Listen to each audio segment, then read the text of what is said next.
Welcome back to the Student Hub Live induction event for sport and fitness. We've had a really interesting hour and a half, and this is the last half an hour, so now is your chance to ask any questions.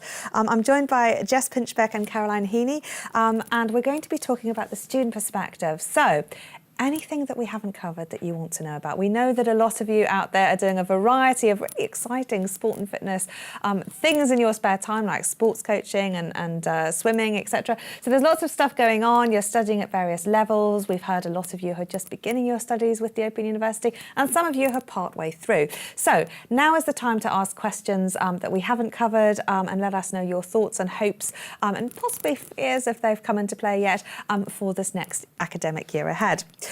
So we wanted to focus really on the student perspective. We've heard about things from the tutor perspective, where we covered the importance of going to tutorials, about connecting with tutors.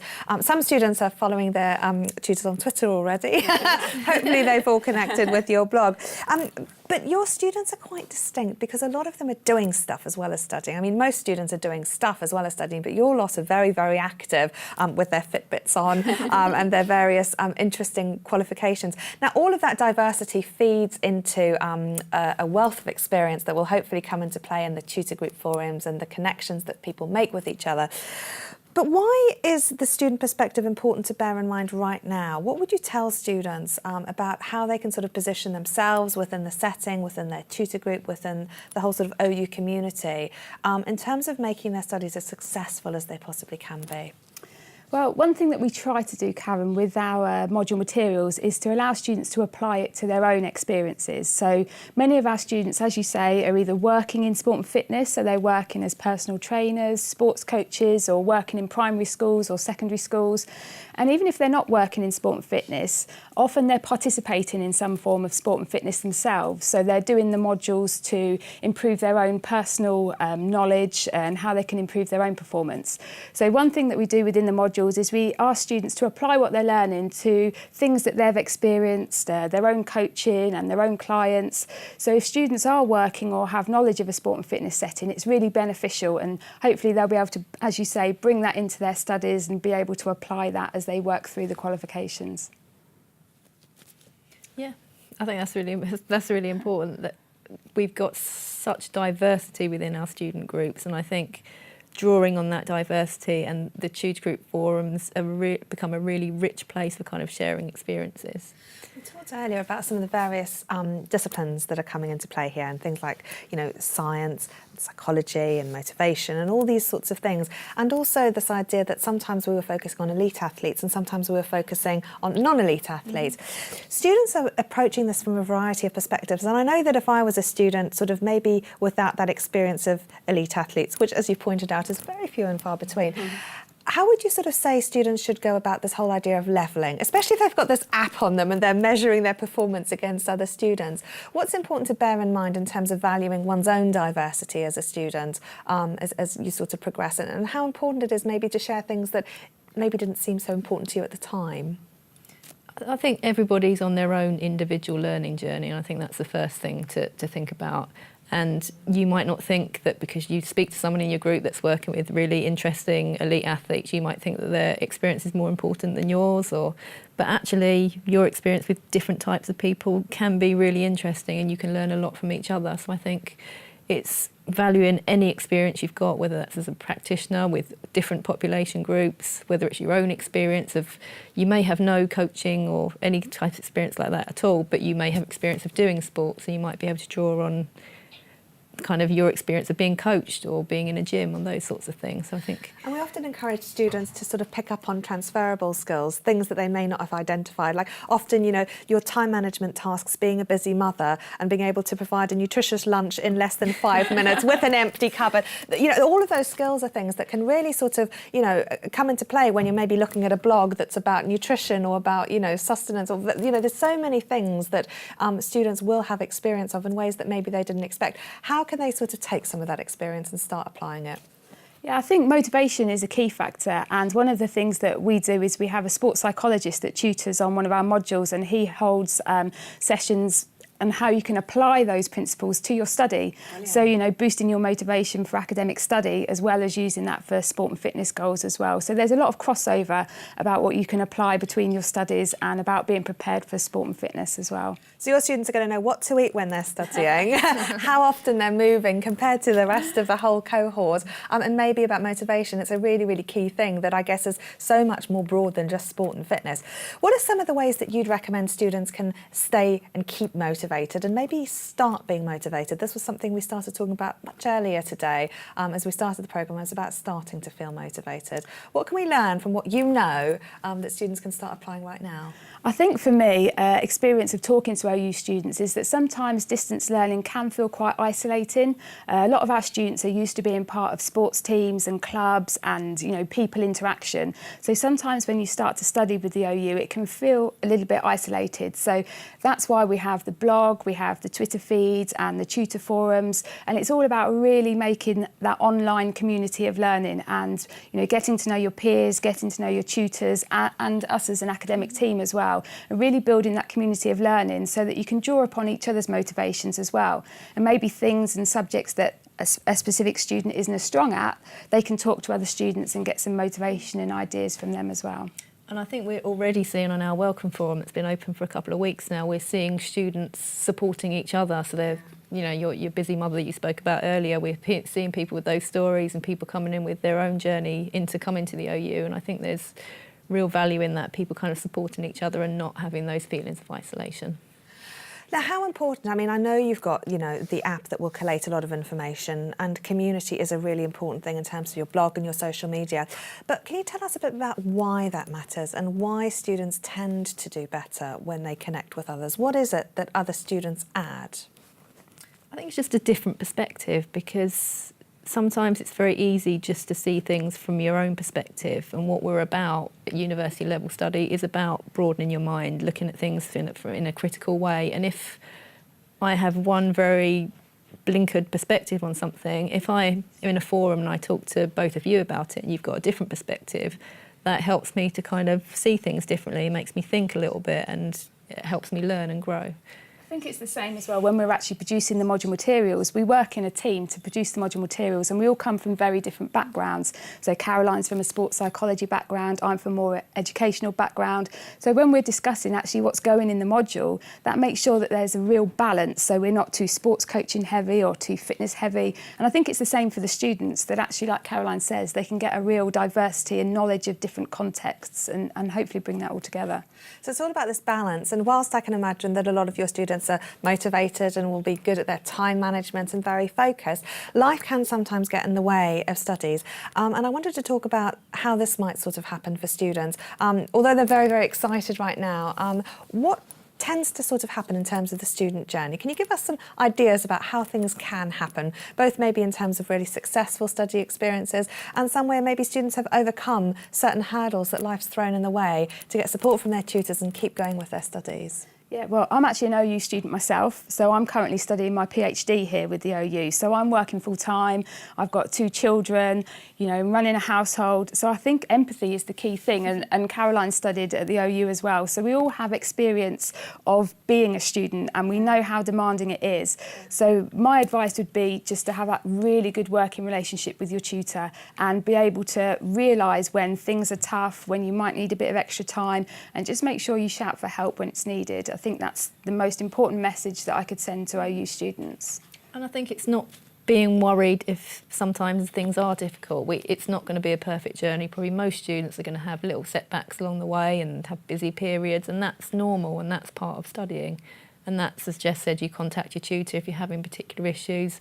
There's loads of support out there, so if people need help, talk to your tutor, talk to the student support team, and there is help out there, and there's always a way of getting around difficult periods. Because it's this thing of motivation, isn't it? You know, often students have a goal in mind and they're wanting to do something for a reason, and often that's really well thought through. They really want to achieve this. And I was looking at the OU Facebook page the other day because we've had the graduations recently, and you see some of these student journeys and the challenges and hurdles that people have overcome and how much that degree really, really means to those students. And sometimes holding that when the going gets tough, can really, really help you sort of think about how to jump over the hurdles to get there. I think something that's really nice for students to have a look at is on our blog we've got a load of student stories. So if you go onto our blog and down the right-hand side there's a list of categories. There's one called Student Stories, and we've got stories from loads of our students, all different backgrounds and what they've achieved and little hurdles they've had along the way, little tips for other students. They're really well worth a read. I think when you're talking about motivation and you talk about goals as well, it's about sometimes you have to readjust those goals.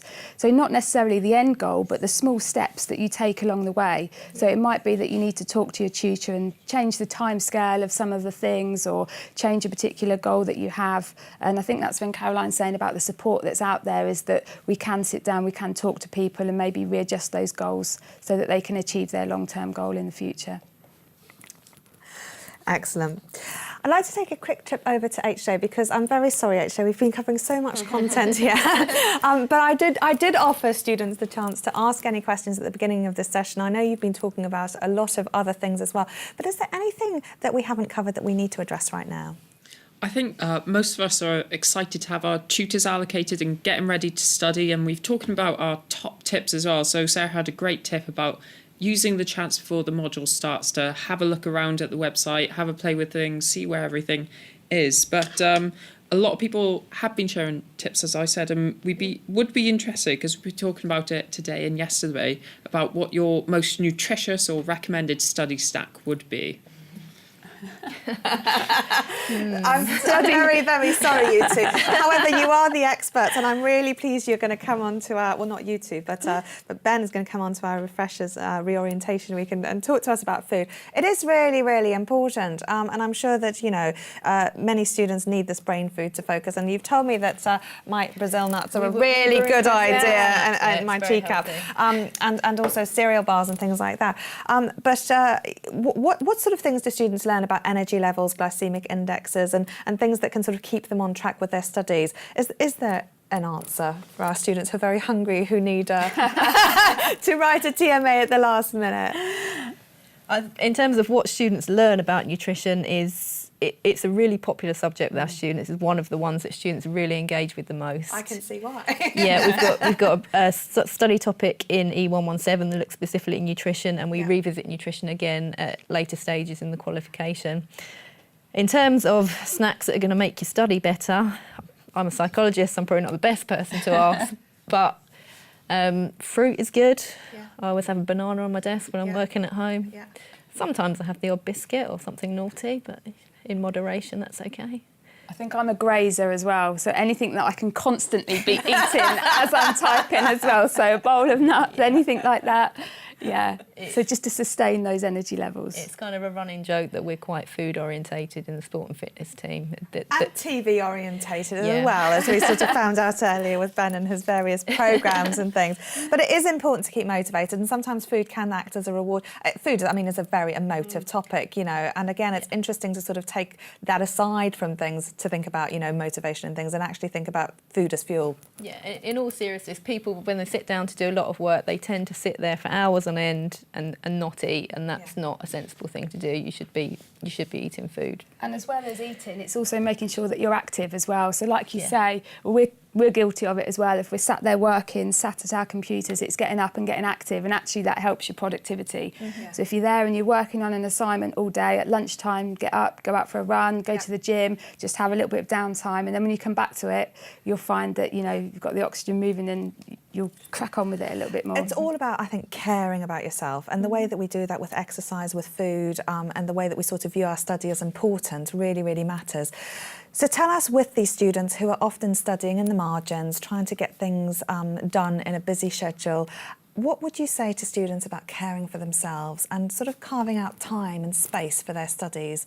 Maybe, you know, recognising how important this is and being able to communicate that with people, which can be really, really challenging. Something that I used to do with students in my tutor group is we would have a weekly timetable full of all different slots, and they would plant on the timetable what they have on a weekly basis, and then they would look at the gaps that they've got free, and they would look at where the study would fit into those gaps, and just having that weekly planner of things that they do regularly and trying to stick to those time slots actually helped develop a routine, so that there was time for study, but there was also time for play, time with the family, and just to build that into your weekly schedule. I mean, things do change and you have to be a bit flexible, but if you have that as a starting point, it can help.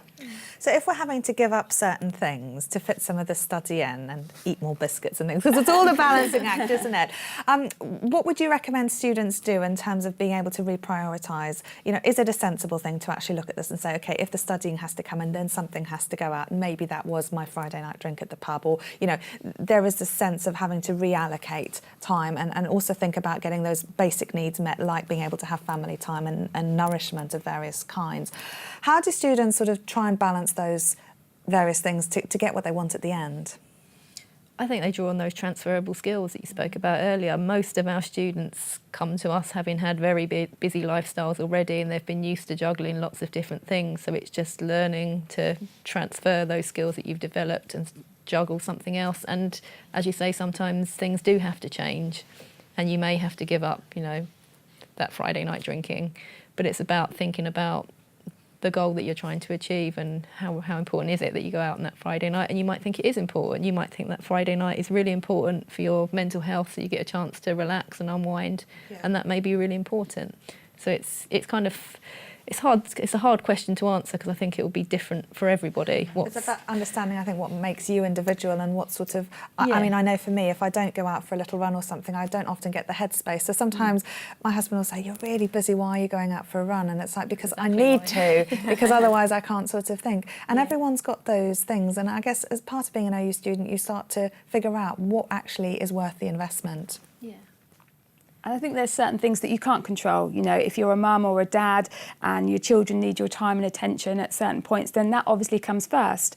And I think we all have families, and we understand that. So again, it's just about that contact with the tutor. And look, I've got this situation, can you help me? You know, strategic study, what's the most important thing? You know, if I've got 2 hours this week, what's the most important thing that I do? You know, and it's about having those conversations with other students and tutors, and like you say, prioritising. And I think one thing a lot of our students do is make use of opportunity. So lots of our students study on the move. So if you've got a train journey to work and you've got your phone with you, you can download your module materials onto your phone, and you can be kind of looking at stuff while you're travelling, so you're not wasting that time. You might be sitting on the train, and I speak to loads of students that do that. They kind of grab those opportunities. So they're on their way to a training session and they'll be reading a journal article. And so it's kind of making use of those small opportunities. And if you have lots of those during a week, that can actually add up to a large study time. I always study while my kids are in swimming lessons. Yes. I know that's an hour where they're both in the pool and I've got an hour uninterrupted. So it's little things like that if you can build those into your routine, just even if it's a pocket of half an hour or an hour where you know that you're going to be uninterrupted, you know, it's quite useful. Excellent. Now, I'm going to ask you to end by telling us, apart from the things you've shown us today, which were the app, we've looked at social media, we've looked at the blog and Twitter, so we've looked at some really, really fun things. I want you to both think about something that you think students will find really, really exciting. At any level, so you can pick one thing. But before I ask you for that, I'm going to go to HJ just to get any final thoughts from the hot desk, and also to thank you for chatting to everyone, HJ, this afternoon. We've had a lot of great chats with everyone today, and we've been sharing lots of great resources. So if you go on our main website, studenthub.live.open.ac.uk, I remembered it, you'll see all the resources related to this event. And a lot of us are going to be downloading the E117 app and seeing if we can get from a flat line to a bit more active, maybe some encouragement there. But Davin also shared the Skills to OU study pages as well, so we can have a little look at them before we start study. But yeah, it's been great seeing all your advice and knowing that you're ready to start off and excited for tutors. And hopefully we'll catch you soon if you're not attending this afternoon sessions, and we'll love to hear how you're getting on. Thank you very much, HJ, and thank you for all your contributions in the chat also. Okay, so Have you thought about something that is really, really exciting that students might learn about this year? Well, I'm going to be very biased, and I'm going to say, because I'm the chair of E117, I love the fact, and I've been monitoring the Welcome Forum, when students are brand new to the OU and they get their first module, and students get really excited when they receive their module materials. So I think getting that package through the post with everything in there and logging on and just getting started and just seeing what the OU's about. And I get an absolute buzz from hearing the students say that, you know, they're looking forward to the module and they're looking forward to starting their study. So I think that just initial of signing up, you know, becoming part of the OU sport and fitness community really is the biggest buzz I think that our students will get. Thank you. Mine is a little bit similar to that, I'm afraid, but mine is that first TMA when they've got that first bit of work in, they've got something back, and I think that's the point where it really feels like they're a student, they've done a bit of work and they've got something tangible to show for it.